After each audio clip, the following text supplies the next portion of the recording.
Welcome to my channel. Today we will be talking about Flinks, which is, can I disconnect my bank account from Flinks anytime? The straight answer is generally yes. You, as the end user, have control over your data and can withdraw your consent to share it, which effectively disconnects your bank account from Flinks. Flinks is a data aggregation service that facilitates the secure sharing of your financial information with a third-party application or service you choose to use, such as a budgeting app or a lender. This connection is based on your explicit consent. Because your consent is what authorizes the connection, you have the right to withdraw that consent.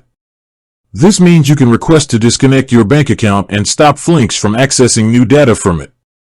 The exact process for disconnecting your account typically depends on the application or service you initially linked it through.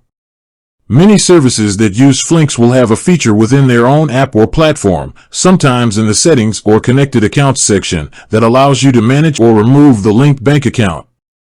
In addition, Flinks' own privacy policy usually outlines your right to withdraw consent and request the deletion or correction of your personal information. You can often contact Flinks directly, specifically their privacy officer, to formally request the withdrawal of your consent and the deletion of the data they hold. It's important to understand the consequences of disconnecting your account.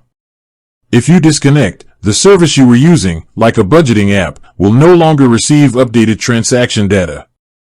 This could impact your ability to use that service, as their functionality relies on access to your financial information. Always consult the terms of the specific app or service you are using, as well as Flinks' privacy policy, for the precise steps and any potential impacts before you decide to disconnect.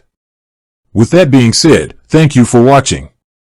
For more finance videos, kindly check my page.